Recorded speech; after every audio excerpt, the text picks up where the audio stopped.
ನಮಸ್ಕಾರ ಸ್ನೇಹಿತರೆ. ಚಿಂತೆಯನ್ನು ಬಿಟ್ಟು ಬಿಡು ಪಾರ್ಥ. ಅವಶ್ಯಕತೆ ಮುಗಿದ ಮೇಲೆ ಆತ್ಮವೇ ದೇಹವನ್ನು ಬಿಟ್ಟು ಹೋಗುತ್ತದೆ. ಇನ್ನು ಮನುಷ್ಯ ಯಾವ ಲೆಕ್ಕ? ಪಾಪ ಎನ್ನುವುದು ಎಂತಹ ವಸ್ತು ಎಂದರೆ ಅದನ್ನು ಖರೀದಿಸುವುದು ಬಹಳ ಸಸ್ತ. ಆದರೆ ಅದಕ್ಕೆ ಬೆಲೆ ಕಟ್ಟುವಾಗ ಜನ್ಮ ಜನ್ಮವೇ ಕಳೆಯುತ್ತದೆ. ನಿನ್ನ ಮನಸ್ಸು ಒಳ್ಳೆಯದಾಗಿದ್ದರೆ ಎಲ್ಲವೂ ನಿನ್ನ ವಿರುದ್ಧವಾಗಿರುತ್ತದೆ. ಆದರೆ ಸಮಯ ನಿನ್ನ ಪರವಾಗಿಯೇ ಇರುತ್ತದೆ. ಜೀವನದಲ್ಲಿ ಯಾರು ಜೊತೆಗೆ ಇರುತ್ತಾರೆ ಇಲ್ಲವೋ ಗೊತ್ತಿಲ್ಲ. ಆದರೆ ನಾವು ಮಾಡಿದ ಪಾಪ ಪುಣ್ಯ ನಮ್ಮನ್ನು ಹಿಂಬಾಲಿಸದೆ ಬಿಡುವುದಿಲ್ಲ. ಸಿಹಿ ಕಹಿಗಳೆರಡು ಯೋಗಿಗೆ ಏಕ ಪ್ರಕಾರದ ಬಲವನ್ನು ನೀಡುತ್ತದೆ. ಕಷ್ಟ ಬಂದಾಗ ಕುಗ್ಗದೆ, ಸುಖ ಬಂದಾಗ ಹಿಗ್ಗದೆ, ಸಮಾನ ಮನಸ್ಥಿತಿ ಉಳ್ಳವನೇ ನಿಜವಾದ ಯೋಗಿ. ನಿನಗೆ ಏನು ಬೇಕೋ ಅದಕ್ಕಾಗಿ ಹೋರಾಟ ಮಾಡದಿದ್ದರೆ ಕಳೆದುಕೊಂಡಿದ್ದಕ್ಕಾಗಿ ಎಂದಿಗೂ ಕಣ್ಣೀರು ಸುರಿಸಬಾರದು. ಮೋಸ ಮಾಡಿದವರು ಈ ಕ್ಷಣಕ್ಕೆ ಸಂತೋಷವಾಗಿರಬಹುದು. ಆದರೆ ಮೋಸಕ್ಕೆ ಒಳಗಾದ ವ್ಯಕ್ತಿ ಸುರಿಸುವ ಪ್ರತಿದಿನದ ಕಣ್ಣೀರ ಧಾರೆ ಮೋಸಗಾರನಿಗೆ ಪಾಪದ ಸಮುದ್ರವಾಗಿ ಮಾರ್ಪಟ್ಟು ಅದರೊಳಗೆ ಮೋಸಗಾರರನ್ನು ಮುಳುಗಿಸಿ ಬಿಡುತ್ತದೆ. ಇದುವೇ ಸತ್ಯ. ಏನೋ ಆಗಿದೆ ಎಂದರೆ ಅದಕ್ಕೆ ಏನೋ ಒಂದು ಕಾರಣ ಇರುತ್ತದೆ. ಆಗುವುದೆಲ್ಲವೂ ಒಳ್ಳೆಯದಕ್ಕೆ. ಕಷ್ಟದಲ್ಲಿ ತಾಳ್ಮೆ, ನಷ್ಟದಲ್ಲಿ ಸಹನೆ, ತೊಂದರೆಯಲ್ಲಿ ಶಾಂತಿ, ದುಃಖದಲ್ಲಿ ಸಮಾಧಾನ ಇದ್ದವರಿಗೆ ಬಾಳಿನಲ್ಲಿ ಯಾವ ಭಯವೂ ಇರುವುದಿಲ್ಲ. ನೀರನ್ನು ತುಂಬಿಕೊಂಡಿರುವ ಬಾವಿ ಮೌನವಾಗಿರುತ್ತದೆ. ಅದೇ ಉಪ್ಪು ನೀರಿನಿಂದ ಇರುವ ಸಮುದ್ರ ಆರ್ಭಟಿಸುತ್ತಲೇ ಇರುತ್ತದೆ. ಅದೇ ರೀತಿ ಅಜ್ಞಾನಿ ಗರ್ಜಿಸುತ್ತಿರುತ್ತಾನೆ, ಜ್ಞಾನಿ ಮೌನವಾಗಿರುತ್ತಾನೆ. ಒಳ್ಳೆಯ ಸಮಯ ಬರುವಾಗ ಕೆಟ್ಟ ದಿನಗಳ ಕಾವು ಹೆಚ್ಚಾಗಿ ಕಾಣಿಸುತ್ತದೆ. ವಿಪರೀತ ಪರೀಕ್ಷೆಗಳು ಉದ್ಭವಿಸುತ್ತದೆ. ಕೊನೆಗೆ ನಿರೀಕ್ಷೆಗೂ ಮೀರಿದ ಸುಖವನ್ನು ತಂದುಕೊಡುತ್ತದೆ. ನಿನ್ನ ಅಧಿಕಾರಕ್ಕಾಗಿ ನೀನು ಹೋರಾಡು. ಆದರೆ ಯಾವುದರ ಮೇಲೆ ನಿನ್ನ ಅಧಿಕಾರವಿಲ್ಲವೋ ಅದಕ್ಕಾಗಿ ಆಸೆ ಪಡಬೇಡ. ಬದುಕು ಕೆಸರಾಗಿದ್ದರೂ ಪರವಾಗಿಲ್ಲ. ಆದರೆ ನೀವು ತಾವರೆಯಂತೆ ಬದುಕಿ. ಜೀವನದಲ್ಲಿ ಕಾಯುವುದನ್ನು ಕಲಿಯಬೇಕು. ಎಲ್ಲವೂ ನಡೆಯುವುದು ಸಮಯಕ್ಕೆ ಸರಿಯಾಗಿಯೇ ಹೊರತು ನಮ್ಮ ಅವಸರಕ್ಕೆ ತಕ್ಕಂತೆ ಅಲ್ಲ. ಜೀವನದಲ್ಲಿ ಸಮಸ್ಯೆಗಳು ಬಂದಾಗ ನಾವು ಯಾರ ಹತ್ತಿರ ಸಲಹೆಗಳನ್ನು ತೆಗೆದುಕೊಳ್ಳುತ್ತೇವೆ ಎನ್ನುವುದು ತುಂಬಾ ಮುಖ್ಯ. ಒಬ್ಬರ ಮನಸ್ಸನ್ನು ನೋಯಿಸುವುದು ಸಾಧನೆಯಲ್ಲ.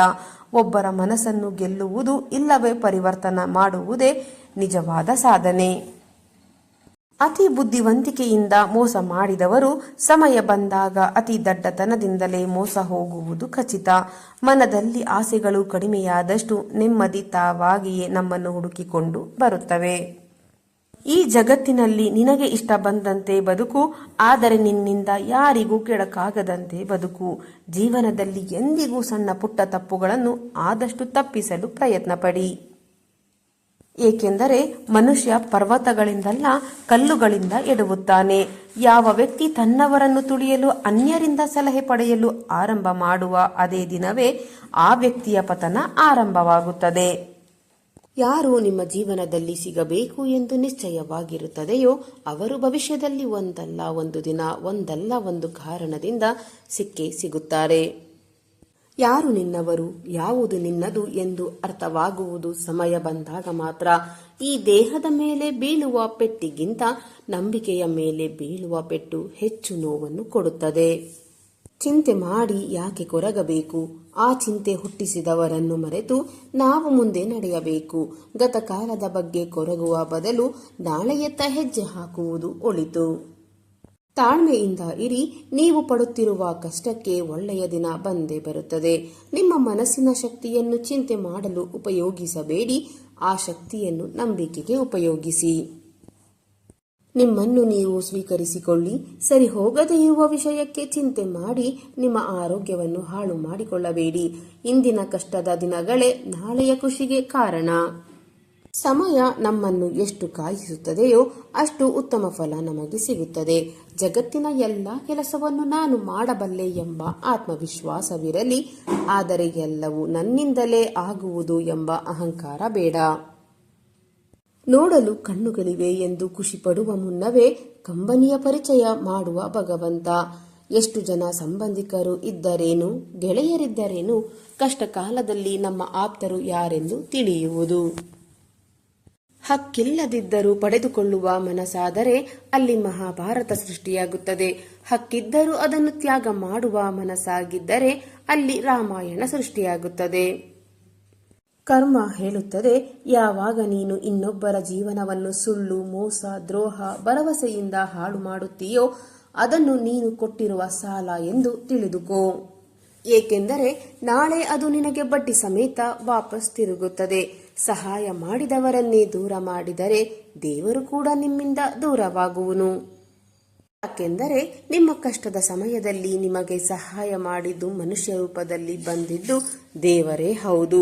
ನಿಮ್ಮ ಅತಿ ದೊಡ್ಡ ಶತ್ರು ನೀವೇ. ಯಾಕೆಂದರೆ ನಿಮ್ಮ ಕೆಲಸವನ್ನು ಬಿಟ್ಟು ಬೇರೆಯವರ ಕೆಲಸಕ್ಕೆ ನಿಂತಿರುವಿರಿ. ಯಾರ ಕೆಟ್ಟ ಕಾಲವನ್ನು ನೋಡಿದ ನಂತರ ಅವರನ್ನು ಬಿಡಬೇಡಿ. ಯಾಕೆಂದರೆ ಕಾಲ ಕೆಟ್ಟದಾಗಿರುತ್ತದೆಯೇ ಹೊರತು ಜೀವನವಲ್ಲ. ನಗುವನ್ನು ದುಡ್ಡು ಕೊಟ್ಟು ಕೂಡ ಕಟ್ಟಿಸಲಾಗುವುದಿಲ್ಲ. ಅಳುವನ್ನು ಎಷ್ಟು ಆತ್ಮೀಯರಿದ್ದರೂ ಹಂಚಲು ಆಗುವುದಿಲ್ಲ. ಯಾವಾಗಲೂ ಒಂಟಿಯಾಗಿ ಬದುಕಲು ಸಿದ್ಧರಾಗಿರಿ. ಕೆಲವರು ಇದ್ದಕ್ಕಿದ್ದಂತೆ ಬದಲಾಗುತ್ತಾರೆ. ನೀವು ಅವರಿಗೆ ಬಹಳ ಮುಖ್ಯ. ನಾಳೆ ನೀವು ಅವರಿಗೆ ಏನೂ ಅಲ್ಲ ಮತ್ತು ಅದುವೇ ನಿಜವಾದ ಜೀವನ. ಸರಿ ತಪ್ಪುಗಳನ್ನು ಹುಡುಕುತ್ತಾ ಕುಳಿತರೆ ಯಾವ ಸಂಬಂಧವೂ ಉಳಿಯುವುದಿಲ್ಲ. ನಂಬಿಕೆಯಿಂದ ಜೊತೆಯಿದ್ದರೆ ಯಾವ ಸಂಬಂಧವೂ ದೂರವಾಗುವುದಿಲ್ಲ. ಸುತ್ತಿಗೆಯ ಕೊನೆಯ ಏಟು ಕಲ್ಲನ್ನು ಹೊಡೆಯುತ್ತದೆ. ಅದರ ಅರ್ಥ ಹಿಂದಿನ ಹೊಡೆತಗಳು ವ್ಯರ್ಥವೆಂದಲ್ಲ. ಫಲಿತಾಂಶದ ಮೇಲೆ ಮನುಷ್ಯನ ದೃಷ್ಟಿ, ಶುದ್ಧ ಕರ್ಮದ ಮೇಲೆ ದೇವರ ದೃಷ್ಟಿ. ಒಳ್ಳೆಯ ದಿನಗಳು ಬದುಕಲಿ ಬರಬೇಕೆಂದರೆ ಸ್ವಲ್ಪ ದಿನ ಕೆಟ್ಟ ದಿನಗಳ ಜೊತೆಗೆ ಕಳೆಯಬೇಕು. ಸತ್ಯದ ದಾರಿಯಲ್ಲಿಯೇ ಹೋಗಿ. ಒಂದು ವೇಳೆ ನೀವು ಎಡವಿ ಪಾತಾಳಕ್ಕೆ ಬಿದ್ದರೂ ಕೂಡ ನಿಮ್ಮನ್ನು ಮೇಲಕ್ಕೆ ಎತ್ತುವುದಕ್ಕೆ ಭಗವಂತ ಬಂದೇ ಬರುತ್ತಾನೆ. ನಿದ್ದೆ ಬಂದರೆ ಎಲ್ಲವನ್ನು ಮರೆಸುತ್ತದೆ, ನಿದ್ದೆ ಬರದಿದ್ದರೆ ಎಲ್ಲವನ್ನು ನೆನಪಿಸುತ್ತದೆ. ಹಾಗಾಗಿ ನಿದ್ದೆ ಎಂಬುವುದು ಒಂದು ಅದ್ಭುತವೂ ಹೌದು. ಜಗತ್ತಿನಲ್ಲಿ ಹಸುಗಳ ಹಾಲಿನ ಬಣ್ಣವೂ ಒಂದೇ, ಆದರೂ ಅವುಗಳ ಸ್ವಭಾವವು ವಿಭಿನ್ನ. ಹಾಗೆಯೇ ನಮ್ಮ ರಕ್ತದ ಬಣ್ಣ ಕೆಂಪಾದರೂ ನಮ್ಮ ಸ್ವಭಾವಗಳು ವಿಭಿನ್ನವೇ. ಜೀವನದಲ್ಲಿ ಆಧ್ಯಾತ್ಮ ಸಾಕ್ಷಾತ್ಕಾರದ ಮಾರ್ಗವಿದೆ.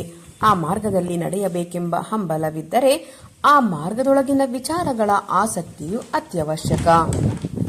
ನಮ್ಮೊಳಗಿನ ಅಹಂಕಾರವು ಎಂದು ನಾಶವಾಗುವುದೋ ಆ ಕ್ಷಣದಿಂದ ನಮಗೆ ನಾವು ಯಾರು ಎಂಬುದರ ಆಧ್ಯಾತ್ಮದ ಅರಿವು ಆರಂಭವಾಗುತ್ತದೆ.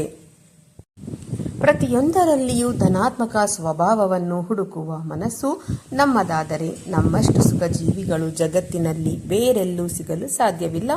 ನಮ್ಮ ಜೀವನಕ್ಕೆ ವಿಶಾಲವಾದ ಅರ್ಥವಿರಬೇಕೆಂದರೆ ಜೀವನದ ದಾರಿಯು ಸರಿಯಾಗಿ ಹಳಿಯ ಮೇಲೆ ಇದ್ದಾಗ ಎಲ್ಲರೂ ಜೊತೆಯಾಗಿ ನಡೆಯುತ್ತಾರೆ.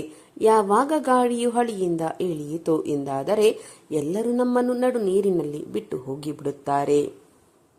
ಜೀವನವನ್ನು ಒಳ್ಳೆಯ ರೀತಿಯಲ್ಲಿ ಜೀವಿಸಬೇಕೆಂದರೆ ನಮ್ಮ ಜೊತೆ ಏನಾಗುತ್ತಿದೆ ಎಂದು ಯೋಚಿಸುವುದಕ್ಕಿಂತ ನಾವು ಏನು ಮಾಡುತ್ತಿದ್ದೇವೆ ಎಂಬುದರ ಬಗ್ಗೆ ಯೋಚಿಸಿ ಜೀವನದಲ್ಲಿ ಹಣ ಮತ್ತು ಶಕ್ತಿಗಿಂತಲೂ ಸ್ವಭಾವ ಮತ್ತು ಸಂಬಂಧಕ್ಕೆ ಹೆಚ್ಚಿನ ಮಹತ್ವ ನೀಡಬೇಕು. ಮಾತು ನಮ್ಮ ಅಧಿಕಾರ, ಚರಿತ್ರೆ ಮತ್ತು ಸನ್ಮಾನದ ಮೇಲೆ ಬಂದಾಗ ಅಹಂಕಾರದ ಅವಶ್ಯಕತೆ ಇದೆ. ಸಂಬಂಧ ನಿಭಾಯಿಸಲು ಸುಂದರವಾಗಿರುವುದಕ್ಕಿಂತ ತಿಳುವಳಿಕೆಯುಳ್ಳ ಸಂಗಾತಿಯ ಅವಶ್ಯಕತೆ ಇದೆ. ಅಳುವುದರಿಂದ ನೋವು ಕಡಿಮೆಯಾಗುವುದಿಲ್ಲ, ಆದರೆ ಹೃದಯಕ್ಕೆ ಸಮಾಧಾನ ಸಿಗುತ್ತದೆ. ನಿಮ್ಮನ್ನು ರಮಿಸುವ ಹಕ್ಕು ಇರುವವರ ಮೇಲೆಯೇ ಕೋಪಿಸಿಕೊಳ್ಳಿ. ಈಗಿನ ಕಾಲದಲ್ಲಿ ತನ್ನ ಪಾಡಿಗೆ ತಾನು ಅಂತ ಇದ್ರೇನೆ ಸಂತೋಷವಾಗಿರಲು ಸಾಧ್ಯ. ಅವಶ್ಯಕತೆ ಇದ್ದರೆ ಅಷ್ಟೇ ಯಾವತ್ತೋ ಒಡೆದು ಹೋದ ಸಂಬಂಧಗಳು ಕೂಡ ಹತ್ತಿರವಾಗುತ್ತದೆ. ಬೇರೆಯವರ ಸಂಪತ್ತನ್ನು ನೋಡದೆ ಅವರ ಮನಸ್ಸನ್ನು ನೋಡಿ ಅವರೊಂದಿಗೆ ಗೆಳೆತನ ಮಾಡಬೇಕು. ದೇವರನ್ನು ಹುಡುಕುವುದಲ್ಲ, ಆ ದೇವರಲ್ಲಿ ನಾವೇ ಕಳೆದು ಹೋಗಬೇಕು. ಯಾರ ಮೇಲೆ ಜವಾಬ್ದಾರಿಯ ಭಾರವಿರುತ್ತದೆಯೋ ಅವರು ಕೋಪ ಮಾಡಿಕೊಳ್ಳುವುದರಲ್ಲಿ ಮತ್ತು ಒಡೆದು ಹೋಗುವುದರಲ್ಲಿ ಅರ್ಥವೇ ಇಲ್ಲ. ಬುದ್ಧಿಯಿಂದ ಮಾಡಿದ ಪ್ರೀತಿಗಿಂತ ಹೃದಯದಿಂದ ಮಾಡಿದ ದ್ವೇಷ ಎಷ್ಟೋ ವಾಸಿ. ತನ್ನ ತಪ್ಪಿನ ಮೇಲೆ 100 ಪರದೆ ಹಾಕಿ ಮನುಷ್ಯ ಹೇಳುತ್ತಾನೆ, ಈ ಜಗತ್ತು ತುಂಬಾ ಕೆಟ್ಟದಾಗಿದೆ ಎಂದು. ಸಮಯವು ಬದಲಾಗುತ್ತದೆ, ಎಲ್ಲವೂ ಸರಿ ಹೋಗುತ್ತದೆ. ಆದರೆ ನಾವು ಮಾತ್ರ ಮೊದಲನೇ ಹಾಗೆ ಉಳಿದಿರುವುದಿಲ್ಲ. ಜೀವನದಲ್ಲಿ ಕೆಟ್ಟ ಸಮಯವೇ ಬರದಿದ್ದರೆ ನಮ್ಮವರಲ್ಲಿ ಅಡಗಿರುವ ಅಪರಿಚಿತರು ಮತ್ತು ಅಪರಿಚಿತರಲ್ಲಿ ಅಡಗಿರುವ ನಮ್ಮವರು ಕಾಣಿಸುತ್ತಿರಲಿಲ್ಲ. ಪ್ರತಿಯೊಂದು ಕಷ್ಟವೂ ಅನುಭವ ನೀಡುತ್ತದೆ. ಪ್ರತಿಯೊಂದು ಅನುಭವವು ವ್ಯಕ್ತಿಯನ್ನು ಬದಲಾಯಿಸುತ್ತದೆ. ಜೀವನದಲ್ಲಿ ಸೋಲುಕೊಂಡ ವ್ಯಕ್ತಿಗಳ ಜೊತೆ ಸ್ವಲ್ಪ ಹೊತ್ತು ಕುಳಿತುಕೊಳ್ಳಿ, ಯಾಕೆಂದರೆ ಅವರ ಬಳಿ ಅಹಂಕಾರವಿರುವುದಿಲ್ಲ, ಬದಲಿಗೆ ಅನುಭವ ಇರುತ್ತದೆ. ದೇಹದ ಆಕರ್ಷಣೆ ಎಲ್ಲರಿಗೂ ಇರುತ್ತದೆ, ಆದರೆ ಅಂತರಾತ್ಮದ ಆಕರ್ಷಣೆ ಕೋಟಿಗೊಬ್ಬರಿಗೆ ಮಾತ್ರ ಬರುತ್ತದೆ. ಜಾರುವ ಕಣ್ಣೀರಿನ ಹನಿಯು ಭಾರವಿಲ್ಲದಿರಬಹುದು, ಆದರೆ ಅದರಲ್ಲಿ ಅಡಗಿರುವ ನೋವು ಸಾಕಷ್ಟು ಭಾರವಿರುತ್ತದೆ. ಋಣ ಮುಗಿದ ತಕ್ಷಣ ಎಲ್ಲರೂ ಹೊರಡಲೇಬೇಕು. ಅಪಘಾತ, ಆತ್ಮಹತ್ಯೆ, ಹೃದಯಘಾತ ಎಲ್ಲವೂ ಕಾರಣ ಮಾತ್ರ. ಮೊದಲು ಕ್ಷಮೆ ಕೇಳುವವನೇ ಅತ್ಯಂತ ಧೈರ್ಯವಂತ. ಮೊದಲು ಕ್ಷಮಿಸುವವನು ಗುಣವಂತ. ಮೊದಲು ಮರೆಯುವವನು ಅತ್ಯಂತ ಸುಖವಂತ. ಒಬ್ಬರ ತಾಳ್ಮೆಯನ್ನು ಅಸಹಾಯಕತೆ ಎಂದುಕೊಳ್ಳಬಾರದು. ತಾಳ್ಮೆಯ ಹಿಂದಿನ ತಯಾರಿ ಬಹಳ ಗಟ್ಟಿಯಾಗಿರುತ್ತದೆ. ಬದುಕು ನಿಧಾನವಾಗಿ ಪಾಠ ಕಲಿಸುತ್ತದೆ. ನಿನ್ನತನವನ್ನು ಅಡವಿಟ್ಟು ಯಾರನ್ನು ನೀನು ಪ್ರೀತಿ ಮಾಡುವ ಅಗತ್ಯವಿಲ್ಲ, ಏಕೆಂದರೆ ಇಲ್ಲಿ ಯಾರು ಯಾರಿಗೂ ಅನಿವಾರ್ಯರಲ್ಲ. ಸ್ವಲ್ಪ ಜನ ಇಷ್ಟಪಡುವಂತೆ ನಟಿಸುತ್ತಾರೆ, ಇನ್ನು ಸ್ವಲ್ಪ ಜನ ತಮ್ಮ ಅವಶ್ಯಕತೆಗಳಿಗೆ ಅನುಸಾರವಾಗಿ ಬಳಸಿಕೊಳ್ಳುತ್ತಾರೆ ಅಷ್ಟೇ. ಯಾರಾದರೂ ನಿಮ್ಮನ್ನು ಇಗ್ನೋರ್ ಮಾಡಿದರೆ ಅವರಿಂದ ದೂರವಾಗಿ ಬಿಡಿ. ಸಂಬಂಧನೇ ಬೇರೆ, ಸೆಲ್ಫ್ ರೆಸ್ಪೆಕ್ಟೇ ಬೇರೆ. ಒಬ್ಬ ಅರ್ಥಪೂರ್ಣವಾದ ವ್ಯಕ್ತಿಯೊಂದಿಗೆ ಮಾತನಾಡಿದ ಕೆಲವು ನಿಮಿಷಗಳು ಎಷ್ಟೋ ಪುಸ್ತಕಗಳನ್ನು ಓದಿದಕ್ಕಿಂತಲೂ ಲಾಭದಾಯಕವಾಗಿರುತ್ತದೆ. ಜೀವನದಲ್ಲಿ ಒಂಟಿಯಾಗಿ ನಡೆಯುವುದನ್ನು ಕಲಿಯಿರಿ. ಪ್ರೀತಿ ಮತ್ತು ಗೆಳೆತನ ಎಷ್ಟೇ ಒಳ್ಳೆಯದಾಗಿದ್ದರೂ ಒಂದಲ್ಲ ಒಂದು ದಿನ ತನ್ನ ನಿಜ ಸ್ವರೂಪವನ್ನು ತೋರಿಸುತ್ತದೆ. ಭಾವನೆಯಲ್ಲಿ ತೇಲುತ್ತಾ ಯಾರಿಗಾದರೂ ನಿಮ್ಮ ದೌರ್ಬಲ್ಯವನ್ನು ಹೇಳಿಕೊಳ್ಳುವುದು ತುಂಬಾ ದೊಡ್ಡ ಮೂರ್ಖತನ ಎನಿಸಿಕೊಳ್ಳುತ್ತದೆ. ಹೇಳಿಕೊಳ್ಳುವುದಕ್ಕೆ ಹೃದಯದಲ್ಲಿ ಬೆಟ್ಟದಷ್ಟು ಇದ್ದು ನಾಲಿಗೆ ಮೌನವಾಗಿದ್ದು ಮತ್ತು ಅರ್ಥ ಮಾಡಿಕೊಳ್ಳುವವರು ಯಾರೂ ಇಲ್ಲದಿರುವುದು ಇದಕ್ಕಿಂತ ದೊಡ್ಡ ನೋವು ಮತ್ತೊಂದಿಲ್ಲ. ಜೊತೆ ನೀಡುವ ವ್ಯಕ್ತಿ ಪರಿಸ್ಥಿತಿಯನ್ನು ನೋಡುವುದಿಲ್ಲ, ಪರಿಸ್ಥಿತಿಯನ್ನು ನೋಡುವ ವ್ಯಕ್ತಿ ಯಾವತ್ತೂ ಜೊತೆ ನೀಡುವುದಿಲ್ಲ. ಯಾವಾಗ ಮುಂದೆ ಇರುವವರ ಮುಖವಾಡ ಕಳಿಸಿಬಿಡುತ್ತದೆಯೋ ಆಗ ಅವರ ಮೇಲೆ ಕೋಪ ಬರುವುದಿಲ್ಲ, ನಮಗೆ ನಮ್ಮ ಮೇಲೆಯೇ ಕೋಪ ಬರುತ್ತದೆ. ಜೀವನದಲ್ಲಿ ಎಲ್ಲರನ್ನು ಒಳ್ಳೆಯವರು ಎಂದುಕೊಳ್ಳುವುದೇ ಒಂದು ಕೆಟ್ಟ ಅಭ್ಯಾಸ. ದುಬಾರಿ ಬಟ್ಟೆ ಶರೀರವನ್ನು ಮುಚ್ಚಬಹುದು, ಆದರೆ ಚಿಲ್ಲರೆ ಬುದ್ಧಿ ಮಾತ್ರ ಕಾಣಿಸಿಯೇ ಕಾಣಿಸುತ್ತದೆ. ಎಲ್ಲಿ ಸತ್ಯವಿರುತ್ತದೆಯೋ ಅಲ್ಲಿ ಹಠ ಇದ್ದೇ ಇರುತ್ತದೆ. ಎಲ್ಲಿ ಪ್ರಾಮಾಣಿಕತೆ ಇರುತ್ತದೆಯೋ ಅಲ್ಲಿ ಒಳ್ಳೆಯ ನಡವಳಿಕೆ ಇರುತ್ತದೆ. ಎಲ್ಲಿ ಹೆಚ್ಚು ಪ್ರೀತಿ ಇರುತ್ತದೆಯೋ ಅಲ್ಲೇ ಕೋಪ ಇರುತ್ತದೆ. ನಾಳೆ ಎಂಬುವುದು ಶತ್ರು, ಇಂದು ಎಂಬುವುದು ಸಂಬಂಧಿಕರು, ಈಗ ಎಂಬುವುದೇ ಮಿತ್ರ, ಈ ಕ್ಷಣ ಎಂಬುವುದೇ ಜೀವನ. ನಮ್ಮ ಗಮನ ಯಾವಾಗಲೂ ನಮ್ಮ ಗುರಿಯ ಕಡೆ ಇರಬೇಕೇ ಹೊರತು ನಮ್ಮನ್ನು ಗುರಾಯಿಸುವವರ ಕಡೆಯಲ್ಲ. ಬಯಸಿದ್ದು ಸಿಗಬೇಕಾದರೆ ಯೋಗವಿರಬೇಕು, ಸಿಕ್ಕಿದ್ದನ್ನು ಉಳಿಸಿಕೊಳ್ಳಲು ಯೋಗ್ಯತೆ ಇರಬೇಕು. ನಮ್ಮನ್ನು ಇಷ್ಟಪಡುವವರು ನಮ್ಮಲ್ಲಿ 1000 ತಪ್ಪುಗಳನ್ನು ಕಂಡರೂ ಕೈ ಹಿಡಿದು ತಿದ್ದಲು ಬಯಸುತ್ತಾರೆ. ಆದರೆ ನಮ್ಮನ್ನು ಇಷ್ಟಪಡದೇ ಇರುವವರು ನಮ್ಮಲ್ಲಿ 1000 ಒಳ್ಳೆ ಗುಣಗಳು ಇದ್ದರೂ ಒಂದೇ ಒಂದು ತಪ್ಪು ಕಂಡು ಹಿಡಿದು ದೂರ ಹೋಗುತ್ತಾರೆ. ಮನಸ್ಸು ಪರಿಶುದ್ಧವಾದಾಗ ಅದೇ ಗುರುವಾಗಿ ನಿಂತು ಎಲ್ಲವನ್ನು ಬೋಧಿಸುತ್ತದೆ. ನಾಚಿಕೆ, ದ್ವೇಷ, ಹೆದರಿಕೆ ಈ 3ಕ್ಕೂ ಈಡಾಗುವವರು ಎಂದಿಗೂ ಅಭಿವೃದ್ಧಿಗೊಳ್ಳುವುದಿಲ್ಲ. ಬಿಟ್ಟು ಹೋಗುವವರಿಗೆ ಅಳುತ್ತಾ ಕೂರುವುದಕ್ಕಿಂತ ಮುಗುಳ್ನಗುತ್ತಾ ಮೌನವಾಗಿ ಮತ್ತು ಜೀವನದಲ್ಲಿ ಮುಂದೆ ಸಾಗಿ. ಒಬ್ಬ ವ್ಯಕ್ತಿ ಅಭ್ಯಾಸವಾಗಿ ಬಿಡುವುದು ತುಂಬಾ ಭಯಾನಕ ಅಭ್ಯಾಸಗಳಲ್ಲೇ ಒಂದು. ಜೀವನದಲ್ಲಿ ಯಾರನ್ನು ತುಂಬಾ ಇಷ್ಟಪಡುವುದರಿಂದ ಪ್ರೀತಿ ದೊರೆಯುವುದಿಲ್ಲ, ಅದಕ್ಕೆ ಬ್ಯಾಂಕ್ ಬ್ಯಾಲೆನ್ಸ್ ಇರಬೇಕಾಗುತ್ತದೆ. ಯಾರು ಜೀವನದಲ್ಲಿ ನಿಮ್ಮನ್ನು ಪ್ರತಿ ಬಾರಿಯೂ ಅವಮಾನ ಮಾಡಲಾಗುತ್ತದೆಯೋ ಅವರ ಜೀವನದಲ್ಲಿ ನಿಮ್ಮ ಹೆಜ್ಜೆ ಗುರುತು ಇಲ್ಲದ ಹಾಗೆ ದೂರವಾಗಿ ಬಿಡಿ. ಸ್ನೇಹಿತರೆ, ಇಂದಿನ ಈ ನನ್ನ ವಿಡಿಯೋ ನಿಮ್ಮ ಮನಸ್ಸಿಗೆ ಸ್ವಲ್ಪವಾದರೂ ಪ್ರೇರಣೆ ನೀಡಿದ್ದರೆ ದಯವಿಟ್ಟು ವಿಡಿಯೋಗೆ ಒಂದು ಲೈಕ್ ಮಾಡಿ, ಶೇರ್ ಮಾಡಿ. ನಿಮ್ಮ ಅಭಿಪ್ರಾಯವನ್ನು ಕಾಮೆಂಟ್ ಬಾಕ್ಸ್ನಲ್ಲಿ ಹಂಚಿಕೊಳ್ಳಿ. ನನ್ನ ಪ್ರಯತ್ನ ನಿಮಗೆ ಇಷ್ಟವಾಗಿದ್ದರೆ ಈಗಲೇ ನನ್ನ ಚಾನೆಲ್ ಅನ್ನು ಸಬ್ಸ್ಕ್ರೈಬ್ ಮಾಡಿಕೊಳ್ಳಿ. ಮತ್ತೆ ಮುಂದಿನ ವಿಡಿಯೋದಲ್ಲಿ ಇದೇ ರೀತಿಯ ಹೊಸ ಮೋಟಿವೇಶನಲ್ ಮಾಹಿತಿಯೊಂದಿಗೆ ಭೇಟಿಯಾಗೋಣ. ಅಲ್ಲಿಯವರೆಗೆ ಸಕಾರಾತ್ಮಕವಾಗಿ ಯೋಚಿಸಿ ಸಂತೋಷವಾಗಿ ಬಾಳಿರಿ. ಧನ್ಯವಾದಗಳು.